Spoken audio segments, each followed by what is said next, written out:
Olá pessoal, tudo bem com vocês? Eu sou André Tesser, você está no nosso canal Dialogando Direito e hoje a gente vai continuar a conversar um pouquinho sobre um assunto que a gente já falou em diversos outros vídeos e tinha deixado um pouco de lado aqui no canal. A gente vai falar hoje sobre teletrabalho e comparecimento habitual nas dependências da organização. Por que a gente vai falar disso? Porque há aí um movimento nesse momento pós-pandêmico um pouco diferente de tudo aquilo que a gente vem assistindo desde a pandemia, de tudo aquilo que vem acontecendo com as organizações desde a pandemia. E eu acho que é importante a gente falar um pouco disso, porque a gente já falou aqui em outros vídeos sobre trabalho híbrido, a gente já falou um pouco sobre como eu posso formatar um modelo geral de trabalho híbrido, como isso se amolda às necessidades da legislação brasileira. E hoje a gente vai falar um pouquinho, então, da necessidade de comparecimento habitual ou do comparecimento habitual e o teletrabalho ou o trabalho à distância, tá bom? Então a gente vai comentar bastante disso. Mas acho que é importante a gente começar fazendo um resgate brevemente, né? Um resgate histórico. Vejam, em março de 2020 vem a pandemia do Covid-19. E as necessidades de respeito às regras de distanciamento social para evitar o maior contágio, a necessidade de você ter menos contato direto com as pessoas, de você se proteger para evitar que a pandemia se alastrasse ainda mais, obrigaram as organizações no Brasil e no mundo afora, na verdade, mas também, claro, com reflexos no Brasil, a adotar sistemas ou modelos de trabalho em que as pessoas não estivessem trabalhando nas empresas. É claro que para aquelas atividades em que isso não era possível, que era estritamente necessária a presença dos trabalhadores nos ambientes organizacionais, isso não aconteceu. Mas para uma série gigantesca de atividades, isso era perfeitamente possível e a pandemia evidenciou isso com a necessidade do cumprimento dessas regras de distanciamento social. Então, diversas organizações se viram obrigadas, literalmente, às vezes, assim, do dia para a noite, a colocar os seus trabalhadores laborando fora das dependências da empresa, muitas vezes nas suas próprias casas, né? A gente falou um pouco disso quando fala de home office, mas também em qualquer outro lugar, e fornecer também a esses trabalhadores uma estrutura de tecnologia, inclusive, importante, necessária e fundamental, até eu diria, para que essas atividades pudessem se desenvolver. Essas empresas também tiveram, essas organizações de uma forma geral, também tiveram que se amoldar a isso, a descobrir como era possível trabalhar de forma conjunta, mesmo estando separado, mesmo os colaboradores não estando próximos. Então se desenvolveram muito aí os aplicativos de reuniões online ou os mecanismos de trabalho colaborativo, né, como drives, aí, algumas situações em que algumas ferramentas tecnológicas que permitem um trabalho integrado e colaborativo, conjunto, portanto, também mesmo à distância. Isso perdurou, obviamente, durante um bom período de tempo, até o momento em que a pandemia se dissolve, ou pelo menos o Covid-19 deixa de estar presente entre nós num estado pandêmico, passa a ser uma doença, entre aspas, mais comum, né? Caem também os seus índices de fatalidade, e aí as empresas ou as organizações se veem num segundo momento, nesse segundo momento pós-pandemia, ou logo em seguida, né, do fim, de receber de volta seus colaboradores.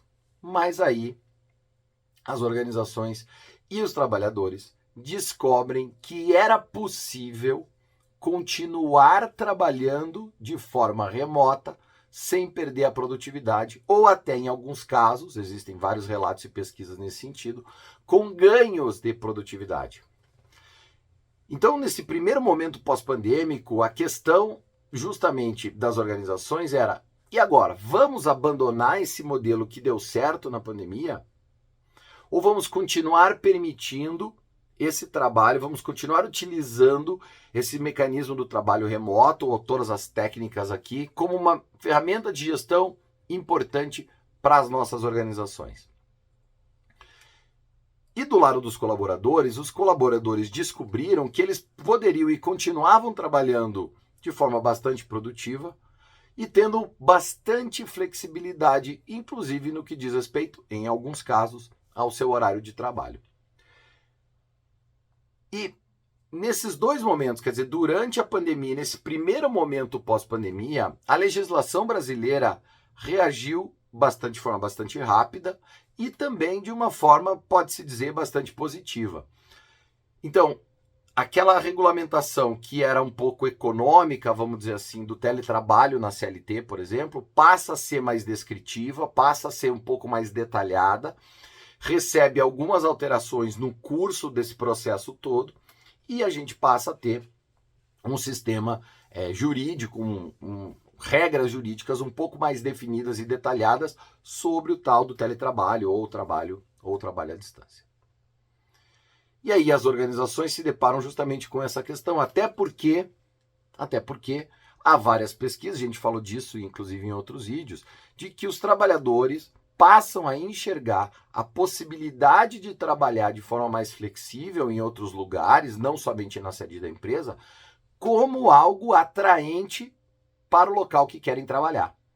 Alguns trabalhadores chegam, por exemplo, a dizer que se a sua empresa não adotar um modelo mais flexível, se a sua organização de algum jeito não adotar alguma coisa mais flexível em relação ao trabalho, eles vão começar a procurar outros locais de trabalho. E, de fato, a manutenção dessa maior flexibilidade do trabalho passa a ser utilizada como um mecanismo também de retenção de talentos e de desenvolvimento de equipes de alta performance alinhada com essas tecnologias ou com essas outras estratégias aqui que a gente conversou. Então, as organizações descobrem o seguinte: puxa vida, os meus trabalhadores querem continuar trabalhando fora das dependências da empresa. E aí vem um segundo momento pós-pandêmico, que é esse talvez que a gente vive um pouco hoje, que é marcado bastante significativamente pela preocupação das organizações com a manutenção e regular desenvolvimento da sua cultura e das suas marcas mais profundas nesse ambiente mais flexível, nesse ambiente em que os trabalhadores estão, de uma forma bastante geral, distanciados. E aí as organizações começam a pensar em modelos de trabalho mais híbrido mesmo, ou mesmo aquelas que mantêm um modelo de trabalho remoto, começam a pensar em exigir dos seus colaboradores que eles compareçam às sedes das empresas de tempos em tempos para trabalhar de forma integrada, encontrar seus pares, continuarem mantendo aquela relação de pertencimento com a organização, com os seus colegas de trabalho, continuem tendo um contato mais próximo e direto com a cultura das organizações. E a pergunta que fica esse é o principal aqui: como é que eu posso fazer isto sem descaracterizar o trabalho remoto? Ou melhor, eu posso fazer isto sem descaracterizar o trabalho remoto, inclusive, por exemplo, para aqueles trabalhadores em que eu estou dispensando o cumprimento da jornada de trabalho? E a resposta é positiva. A legislação brasileira, no parágrafo 1º do artigo 75B da CLT, expressamente, com um pouquinho, talvez aí com outras palavras, diz que o comparecimento habitual do trabalhador que está em regime de teletrabalho para a realização de atividades específicas, ainda que de forma habitual, não descaracteriza o trabalho remoto. Então a própria legislação brasileira já percebeu isso e de alguma forma permite que as organizações mantenham seus colaboradores comparecendo de forma presencial às suas organizações, ainda que de forma habitual, sem que isso descaracterize o trabalho remoto para exercício de determinadas atividades.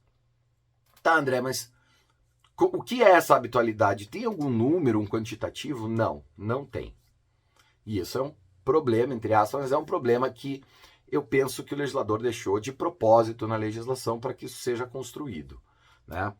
O que me parece é que é bastante importante que esse comparecimento habitual ele não seja, obviamente, durante um espaço de tempo que possa começar a confundir trabalho presencial com trabalho remoto, que durante esse comparecimento presencial, para aqueles empregados que estão dispensados do cumprimento da jornada de trabalho, isso continue existindo, muito embora é claro que eles vão realizar esses trabalhos dentro dos horários estabelecidos pela empresa nesses dias, mas muito mais pela necessidade de convívio com os demais, e que isso aconteça para determinadas atividades específicas em que o comparecimento pessoal se justifique. Eu acho que esses 3 balizamentos podem ajudar a construir um regramento interno das empresas, a gente sempre fala disso, para que possa ajustar essa questão do comparecimento presencial, ainda que de forma habitual em situações específicas, sem que isso descaracterize o trabalho remoto. Tá bom? Tudo isso com fundamento do artigo 75B, parágrafo 1º da CLT. Legal? Espero que vocês tenham gostado. Não esqueçam de se inscrever no canal, apertar o sininho aqui, ó, para saber que tem vídeo novo subindo e a gente continuar dialogando direito. Obrigado, pessoal. Valeu!